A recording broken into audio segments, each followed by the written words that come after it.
Стефан Генов. На върха на атаката ще бъде Ермес Паломино. Зад него ще действа Георги Божилов. По двете крила в ляво Дончо Атанасов и в дясно Миро Манолов. Знаете, пловдивския специалист ще се лиши в днешния двубой, или поне сред титулярите, от услугите на капитана Георги Илиев.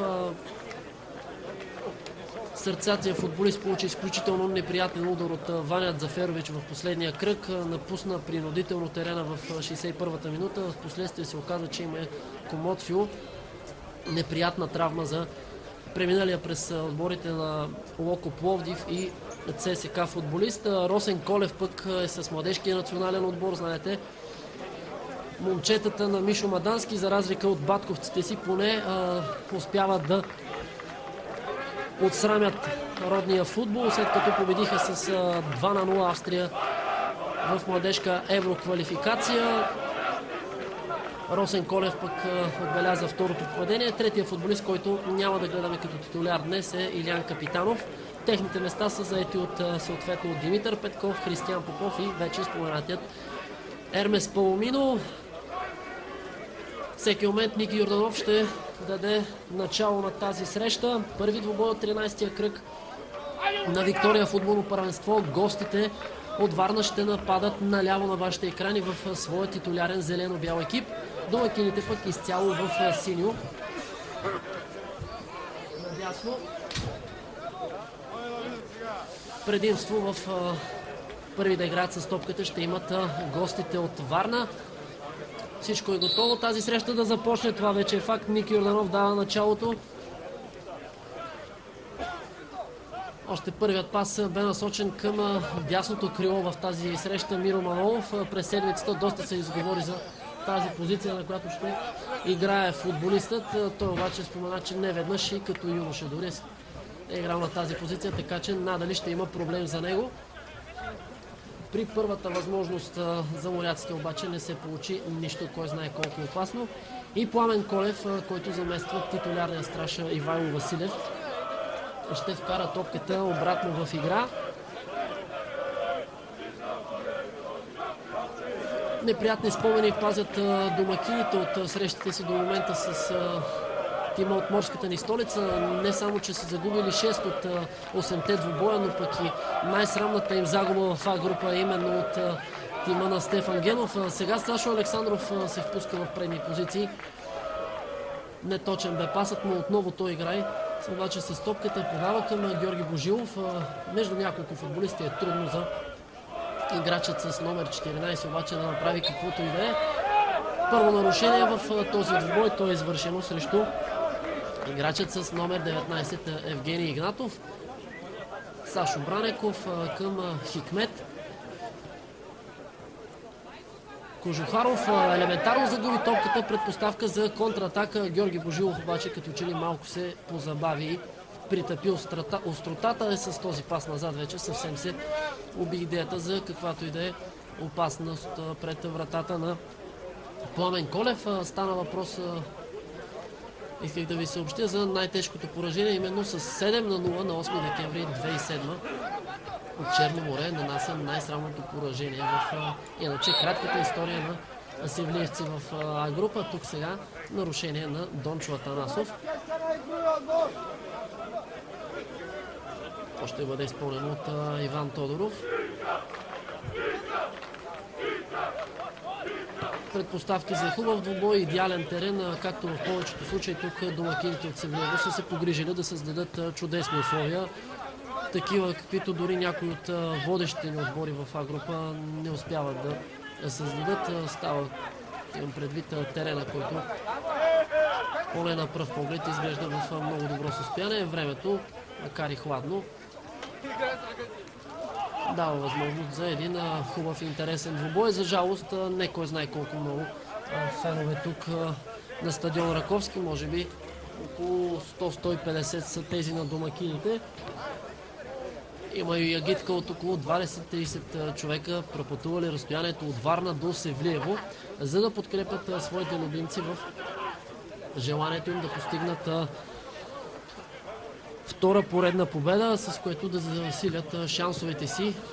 Стана въпрос вече за участие в евротурнирите. Остават още 2 кръга до края на този есенен полусезон моряците ще се опитат да натрупат максимален брой точки. Същото важи и за домакините, които пък в петото си участие в А група отново ще се борят за оставане. Страхотен пас към Миро Манолов, като че ли нападателя не повярва, че не е в положение на офсайд и не успя да преодолее Пламен Колев. Маркираме в тази четвърта минута първото опасно положение пред една от двете врати. Миро Манолов с чудесна възможност да открие резултата. В миналия кръг той го направи в първата минута. Днес имаше в четвъртата възможност да се разпише. Уви, днес късметът му обърна гръб. Разбира се, има още доста време, за да се поправи той, но наистина чудесна възможност за моряците да открият резултата в тази четвърта минута. Сега пасът към Веселин Стойков обаче е твърде дълъг, без проблеми за Илко Пиргов, който в пореден матч е неизменен титуляр на вратата на моряците. Със сигурност за Петър Дънчев ще бъде резервен страж на Черно море. Ще бъде изключително трудно да запише игрови минути. Разбира се, ако не дай Боже Пиргов не получи някоя неприятна травма. Доста често в състава на Черно море са те обаче. Знаем Георги Илиев, Георги Божилов също бе контузен, Миро Манолов близо 2 години. Ермес Паломинов също на няколко пъти с травми през този сезон. Ивелин Янев сега, двойно подаване с Дончо Атанасов. Пасът на Атанасов обаче не бе точен. Стойков отне топката, след което се спечели странично хвърляне, което ще бъде изпълнено от Цветомир Панов. Стойков и Иванов искаха топката, тя е насочена към Христо Господинов, футболист с солиден стаж в А група. За последно игра в Миньор Перник през миналия сезон. Сега част от отбора на Костадин Ангелов. Хубаво центриране, което можеше да изненада Илко Пиргов, като че ли той прибързано реши да излиза да лови топката. Можехме да станем свидетели на рядко куриозен гол. Имахме възможност миналата седмица да видим подобно попадение, когато Ивайло Иванов, друг опитен страж с солиден стаж в А група през отборите на ЦСК Миньор Перник, по елементарен начин допусна за втори път топката да се оплете в мрежата му, след като изрита коженото кълбо в тялото на Дончо Атанасов. По някаква случайност коженото кълбо се отби и влезе във вратата на Берой за радост на моряците. Сега нова атака по дясното крило. Отново Миро Манолов с топката задържа там. Между няколко футболисти му е трудно да комбинира. Все пак опита пас към Паломино. Не се получи. Няколко неточни паса от страна на Черно море. Такива и от страна на Александър Бранеков. Тук Иван Тодоров трябва да внимава, когато връща на своя страж, тъй като доста рисковано в момента той направи това. Пламен Колев обаче бе на място и успя да изчисти топката в предни позиции.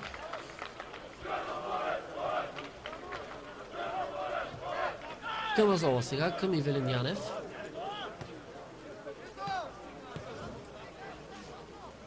В момента, в който играчите в средната линия на Черно море получат топката, веднага са атакувани от играч на противниковия отбор. Преди малко видяхте Евгений Игнатов, а след това и Цветомир Панов скочиха на Дончо Атанасов и Ивелин Янев. Първа засада в тази среща. В положение офсайд е изпаднал Ермес Паломино. Венецуелската перла в селекцията на Стефан Генов. Бих казал две наистина трансферни находки за моряците, визирайки Паломино и Самуел Камазола, бразилският халф на моряците. Неведнъж вече е ставало въпрос, че през този сезон, може би не грандовете, отборите покрай Черно море, покрай Черноморието направиха сериозни трансфери, визирайки Черно море и колегите им от Бургас. Черноморец. Там, знаете, дори Жугурта Хамрун, Жужу получи повиквателна за националния отбор на Алжир. Рядко футболисти, легионери от нашия елит получават повиквателни за родината си. Това обаче е друга тема на разговор. Само ще спомена, че и Яне Зико и Дарко Тасевски, след като преминаха тук в България, загубиха местата си съответно в румънския национален отбор и този на Македония. Единият не получава шанс за изява, другия пък е обиден на селекционера. Тук сега засада. Христо Господинов дебнеше там зад гърба на защитата. Няма обаче как да излъже първия помощник Виктор Главински от София. От столицата и втория помощник на Николай Йорданов, Антон Терзиев. Четвъртият съдия Борислав Колев също софиянец. Съдийски наблюдател на тази среща е Коце Костадинов, добре познато лице, шеф на съдийската комисия. Той има възможност да наблюдава този първи двубой от 13-я кръг, който поне според мен със сигурност ще бъде интересен. Видяхме вече една опасност пред вратата на Видима, пропиляна от Миро Манолов. Сега тук домакините добре отнеха топката.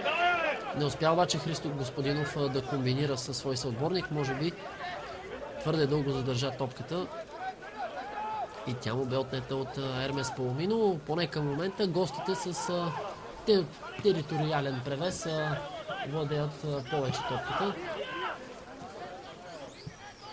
С изключение на пропуска на Миро Манолов обаче не успява да стигнат до чиста голова ситуация. Камазола сега добро двойно с Ивелин Янев. Той към Дончо Атанасов. Отново Камазола.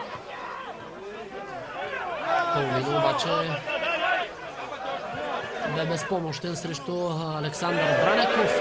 Христо Господинов с много недобро отиграване. Сега страхотен пас към Георги Божилов. Божилов стреля. Ермес Паломино е в близости.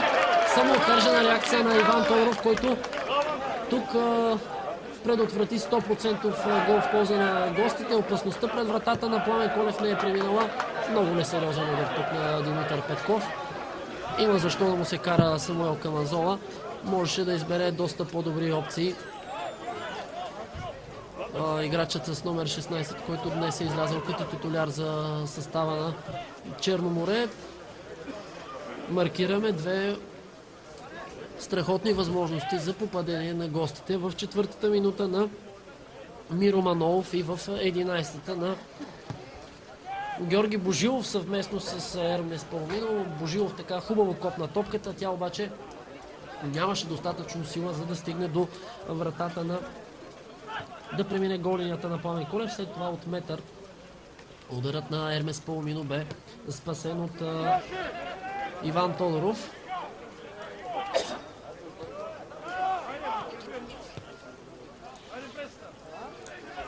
Сега тук при мен ще се включи и колегата ми Христо Евстатиев, който също ще има удоволствието да коментира този първи двубой от 13-я кръг на Виктория футболно първенство.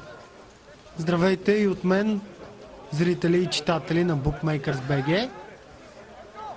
На стадион на Раковски в Севлиево вече има близо 300 зрители, ако не и повече, които наблюдават на живо срещата от 13-тият кръг на Виктория футболно първенство между съставите на Видима, Раковски и Черно море. Резултатът е 0-0 с две много чисти голови положения за гостите от Варна, които тотално доминират на терена.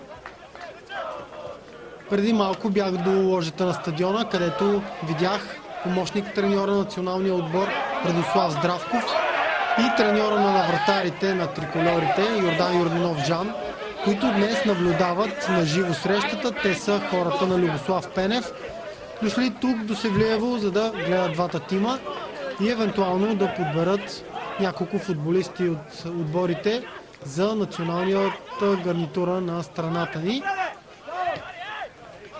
По-скоро Ради Здравков и Жан наблюдават играчи на Черно море. Един Георги Илиев може да е много опитен и вече така на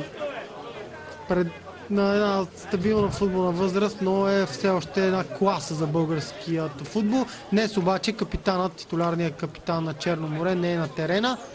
Знаете какъв удар с лакет получи той от Ваня Заферович в предния кръг.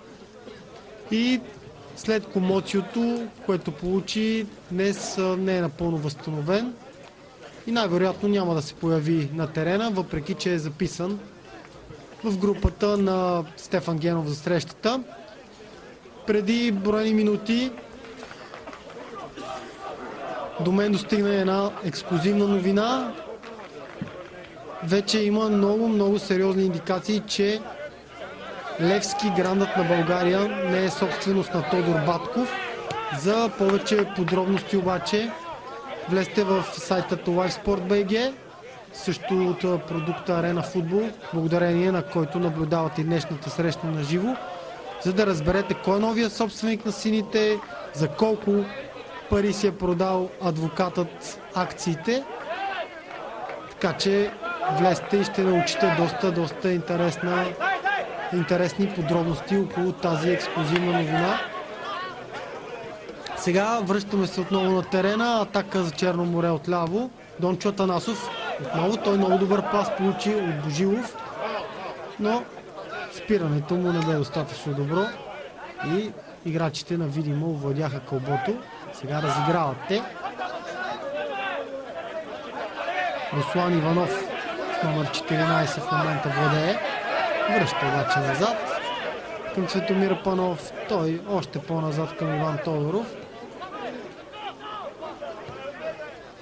Разговарях и с няколко привърженика на домакините, които са настроени за победа днес. Искат те трите точки, но ще е много трудно на момчетата на Коца Лаптопа да стигнат до успех. Черно море е много коварен отбор. Сега обаче добра атака и много слаб шут. Много слаб шут на играчът с номер 10 Христо Господинов. Колегата Милен Николов каза, че през миналия сезон той носеше екипа на Миньор Перник. Веднага гостите от Варна отговарят с бърза контра, която обаче се превърна в едно постепенно нападение. Сашо Александров към Александър Александров, той към Християн Попов, който днес ще партнира на Александър Александров в центъра на отбраната на моряците. Каква грешка на играч на Видима, нищо не се случи обаче. Никаква опасност нямаше за вратарят Пламен Колев. И сега засада. Изпаднал е в положение на засада Веско Стойков, централният нападател на домакините. Регистрирана от асистент рефера от близката страна на екраните ви. Съдийската тройка е от София. Както ви спомена преди малко и моят колега. Топка надясно, наляво, простете. Черно море атакуват. Ивелин Янев връща към центъра, към Камазола. Той по-назад към Християн Попов. Илко Пиргов игра с топката, за да тръгне атаката по дясното крило. Лош пас обаче на Сашо Александров към Миро Манолов и странично хвърляне за домакините от Видима.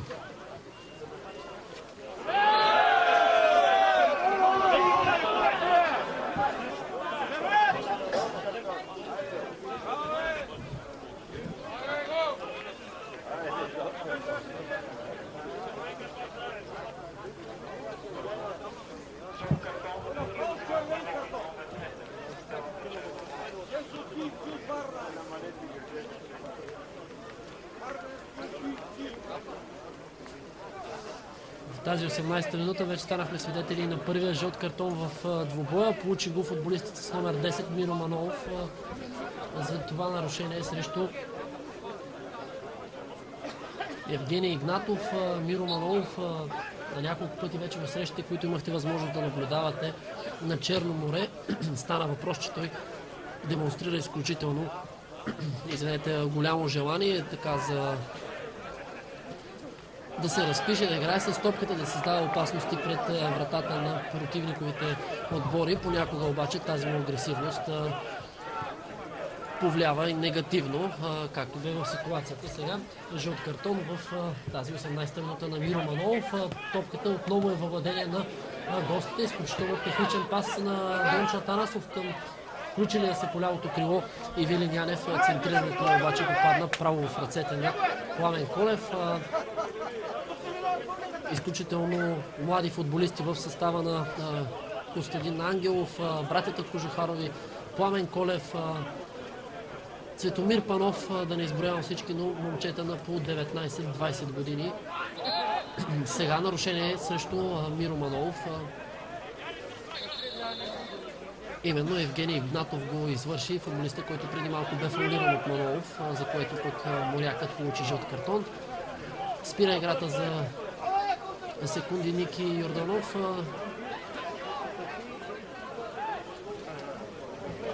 Следващото предупреждение с картон за Миро Манолов ще означава червен, така че трябва да спре с репликите нападателя на Черноморе. Вече има жълт, така че трябва да се пази. Едва 20-та минута е ново центриране в наказателното поле на Черноморе. Поредно безадресно обаче. Справиха се поне към момента домакините в сини фанелки. Тук явно нарушение на Руслан Иванов срещу Евелин Янев. Помогна си с ръце футболистът с номер 14. Няма как това да остане незабелязано от рефера на двубоя. Възможно сега Самуел Камазола да изсипе топката пред вратата на Пламен Колев. Стена от двама играчи, Веселин Стойков и Руслан Иванов. На метри от Камазола, сигнал от Ники Йорданов, центриране на Камазола. Там Цветомир Панов успява да изчисти с глава. Сега възможност за контратака. Слаб пас обаче от страна на Кожухаров. Сега Панов с добри действия в защитен план изчиства топката от краката на Ивелин Янев. Все пак тя остава владение на моряците. Янев към Георги Божилов.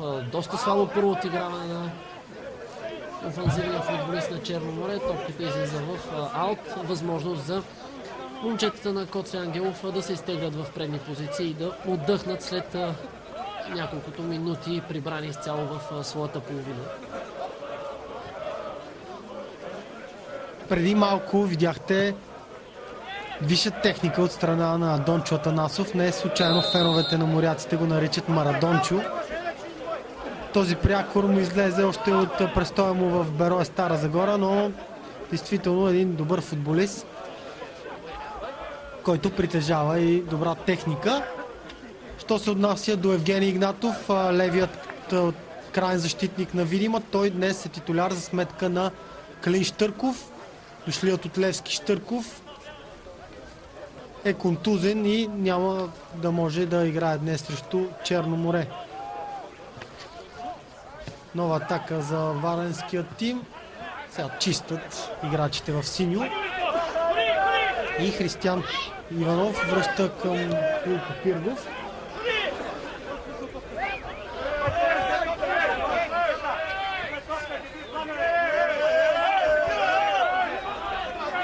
Втора топка е в момента на терена. Не я забеляза обаче главният рефер Николай Йорданов. Тя обаче не влияе на играта, когато две топки има на терена, както бе преди време.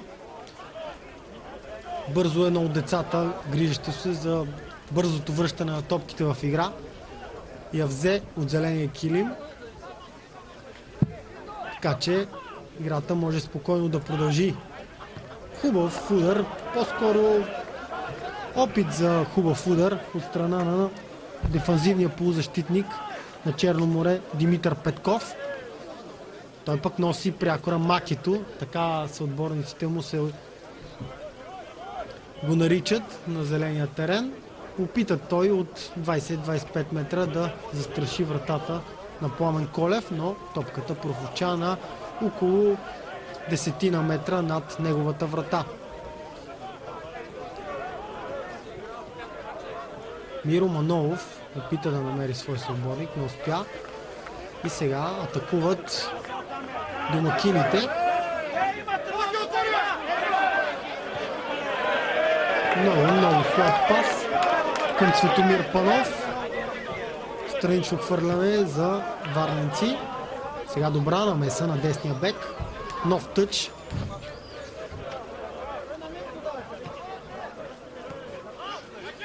Петков.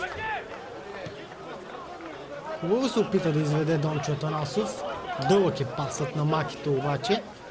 И удар от вратата ще изпълнява стражът на домакините Пламен Колев.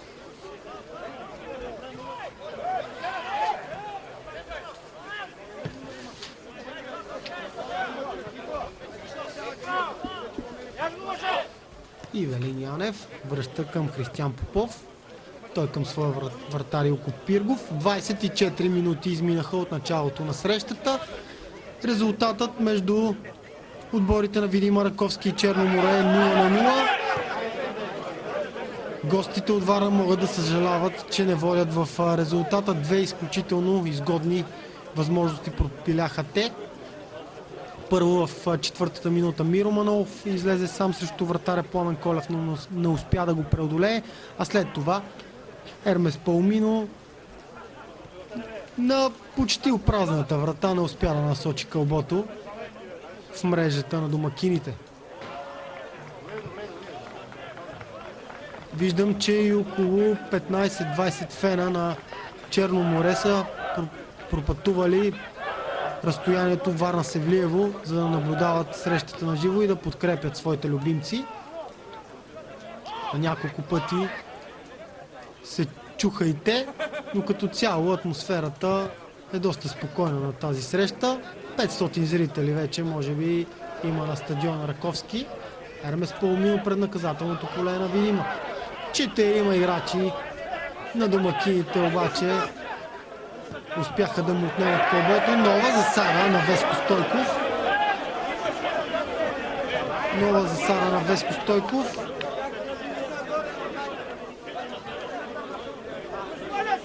Камазов в центъра на терена. Дълъг пас надясно към Миро Манолов. Спира той на гърди. Овладява кълбото. Но добра е изява на Игнатов. Сега имаше ли там игра с ръка на Бранеков в наказателното поле? Не според главния съдия Ники Йорданов. Играта продължава. Димитър Петков. Тук няма засада. Паумино, хубав удар.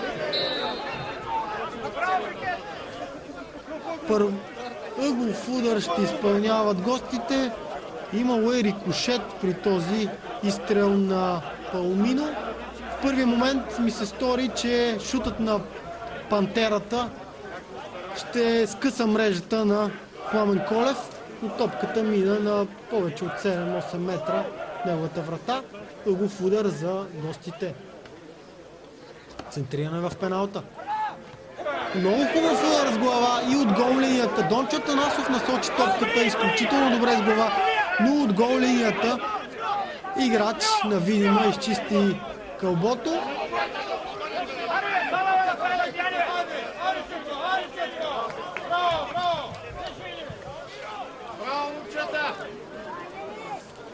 Казах ви, че Дончо Атанасов е нанесъл този удар, но сега видях, че Миро Манолов е човекът, който бе много близо до откриване на резултата в днешния двубой. Паумино не успя да овладее кълбото и Видима се опитва да организират атака. Още в зародиш обаче. Тя е провалена и сега Черно море по десния фланг се опитват да застрашат защитата и вратарят на Видима. Тук много хитро Сашо Александров успя да достигне кълбото, но преди да направи това, топката бе излязла извън очертанията на игралното поле. Удар до вратата изпълнява Пламен Колев.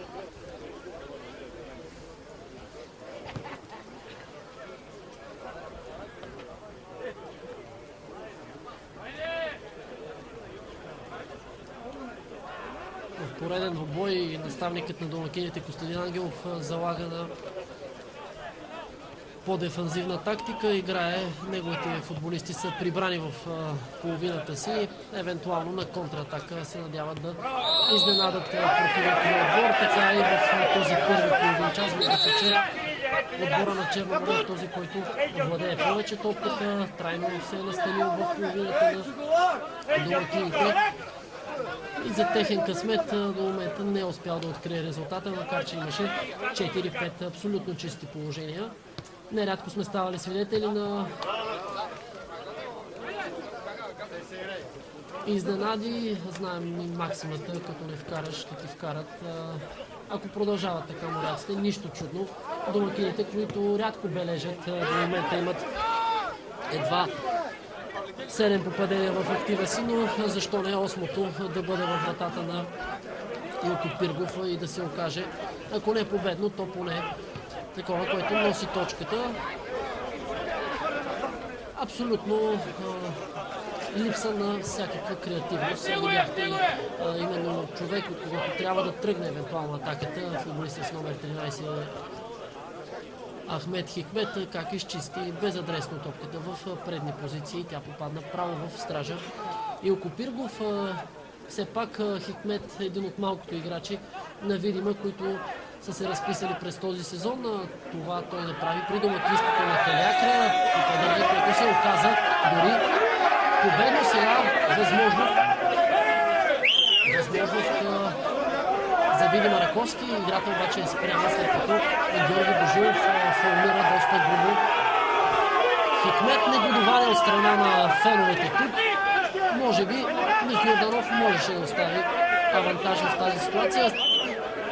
Спря играта обаче той, за да покаже на Божилов ясно, че такива нарушения повече няма да минават. Втори жълт картон в ръката на Ники Йорданов. Този път той е